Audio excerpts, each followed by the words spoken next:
Vincent Jacquet, bonjour. Bonjour à vous. J'imagine qu'un peu plus de 10 jours après ces mondiaux à Cali sur piste, le directeur technique national que vous êtes est très satisfait après ce bilan de médailles et de titres. Grande satisfaction, oui, on peut le moins, avec 4 médailles d'or et des médailles de bronze pour l'équipe de France sprint par équipe. C'est un bilan sportif tout à fait satisfaisant qui place les équipes de France à la place numéro 2 derrière l'Allemagne au niveau de l'échiquier mondial. Donc sportivement parlant, de très beaux résultats. Évidemment, on ne peut pas parler des mondiaux de Cali sans parler de François Perlis, le nouvel Inimontain qui est rentré tout simplement dans la légende du cyclisme sur piste. Vous avez raison, je crois qu'aujourd'hui, François l'avait dit, il partait pour 3 médailles d'or. Il a eu ces 3 médailles d'or, c'est en soi un grand exploit. Un exploit par rapport à un athlète complet physiquement, mais mentalement parlant, il dit ce qu'il fait et il fait ce qu'il dit. Donc aujourd'hui, c'est une grande satisfaction. C'est une base solide et François n'est pas arrivé par hasard. C'est la somme d'années de travail qui aujourd'hui a fait exploser le talent d'un superbe athlète. Après ces 2 records du monde qu'on a connus et vécus en 2013, c'est vrai que c'était une belle revanche peut-être après sa non-sélection pour les JO de 2012. Il s'est reconstruit mentalement et puis maintenant il est devenu le leader incontesté. Je crois qu'il ne l'a jamais pris comme une revanche parce que François est quelqu'un de valeureux et d'honnête. Il l'a pris comme un nouveau challenge. Et dès lors que l'épisode douloureux de Londres s'est imposé à lui, il avait déjà un coup d'avance et il s'est dit je vais profiter de la difficulté des Jeux de Londres pour me reconstruire, pour me construire et encore être plus fort. Il y a une petite surprise dans ces mondiaux de Cali, c'est Thomas Bouda qui s'impose sur le mieux, mais on n'en parlait pas beaucoup avant de lui quand même. Alors pour nous, ce n'est pas vraiment une surprise, c'est une vraie confirmation. Thomas avait besoin de croire en ses capacités, d'avoir un déclic mental. Il l'a eu lors de ces championnats du monde.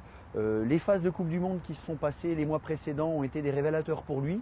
Il est clair qu'aujourd'hui, il s'est positionné dans la situation du leader et le déclic s'est opéré au championnat du monde à Cali. C'est un jeune plein de culot et aujourd'hui son talent a vraiment explosé. Sur ces mondiaux, il y avait aussi l'équipe féminine qui est jeune, on sait que c'est une jeune génération. Quel est votre avis sur leur performance de Sandy Claire, Virginie QF notamment? Alors on a 2 athlètes à part entière qui ont 2 profils complètement différents. Je pense que Virginie doit croire en ses capacités. Réellement, il faut qu'elle ait le déclic. Ce qu'a eu Thomas Bouda, il faut que Virginie passe par là. Sandy est une bosseuse, Sandy est une besogneuse. Elle va avancer, elle va arriver. Je dois quand même souligner que même si elles ne font pas podium, même si elles ne ramènent pas de médaille, elles sont quand même dans leur meilleur temps des disciplines sur lesquelles elles se sont engagées.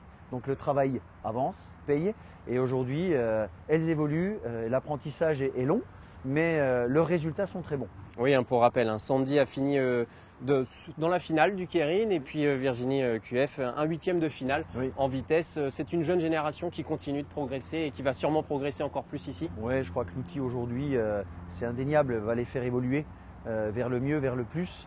Et il faut que nous, avec le staff, le coach et l'ensemble des personnes qui accompagnent ce collectif, qu'ils soient féminins ou masculins, qu'on soit capable de pouvoir les accompagner à vraiment performer et à croire en leurs capacités et leurs chances. Après ces mondiaux, évidemment, on ne peut que louer ces résultats. Est-ce qu'il y a une cohésion, il y a une émulation qui est en train de se créer au sein de ce Team France, de cette équipe de France? Alors ça, c'est tout mon job. Aujourd'hui, on a des résultats, mais l'état d'esprit n'y est encore pas. Il faut qu'on crée cette équipe. On a de fortes individualités, on a des gros égos à gérer. On a à faire digérer aussi un épisode dont on n'a pas parlé. On en a parlé pour François pour sa non-sélection, mais pour l'équipe de France, sprint par équipe. Boger, D'Almeida, Siro, on a encore à faire digérer cette médaille d'argent. Aujourd'hui, on a à faire évoluer aussi ces individualités pour que lors des grandes compétitions internationales, on arrive avec un groupe France et non pas des noms au sein de l'équipe de France. Vous le disiez, il y a ce bel outil derrière nous qui est le Vélodrome de Saint-Quentin en Yvelines. Ça fait 2 mois et demi à peu près que vous êtes installé ici. Est-ce que vous sentez déjà un changement dans le quotidien, dans le travail, dans la façon d'évoluer? Alors le DTN, oui. Les athlètes, oui, évidemment. Mais ce n'est pas parce qu'on a l'outil qu'on va être performant. Aujourd'hui, cet outil est un moyen d'arriver à nos fins de podium et notamment de cet objectif Rio. C'est l'outil qu'il nous faut. Évidemment, au bout de 2 mois et demi, on est encore dans la zone de calage, de réglage et petit à petit nous allons arriver dans le détail et comme chacun le sait, le diable est dans le détail. Donc si on arrive à être performant dans le plus petit dénominateur commun, je crois que cette dynamique autour du Vélodrome de Saint-Quentin sera positive. Quoi qu'il en soit, les athlètes le disent à chaque fois qu'ils viennent, nous n'avons jamais eu un outil de ce type et de ce haut niveau de performance. Maintenant, comme je le disais précédemment, c'est à moi d'insuffler qu'il faut travailler, qu'il faut être plein d'abnégation, qu'il faut respecter l'ensemble du collectif pour avancer. Est-ce qu'il y a une obligation de résultat encore plus présente quand on est installé ici à Saint-Quentin? Je pense qu'aujourd'hui, ce n'est pas anodin. Cet équipement, il est là pour faire des médailles. Donc le DTN, il a la pression évidemment.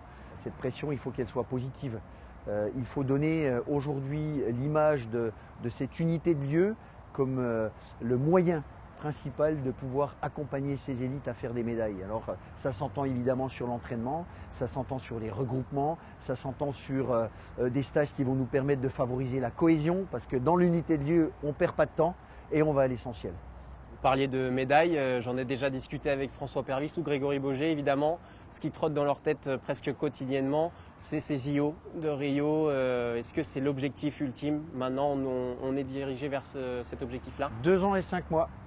Donc ça veut dire qu'aujourd'hui, le viseur, il est sur Rio, mois d'août 2016. Je vais faire une mission de reconnaissance avec l'un de mes collaborateurs au mois de mai. On est maintenant dans les calages très précis de où est-ce qu'on va habiter, où est-ce qu'on va vivre, au plus proche des sites. On est à déterminer la stratégie Rio 2016. Néanmoins, aujourd'hui, c'est ici que ça va se passer. Très bien, on suivra ça de très près. Merci beaucoup Vincent Jacquet de nous avoir accordé quelques minutes et puis à très bientôt sur la piste ou aux abords. Je vous en prie, au plaisir.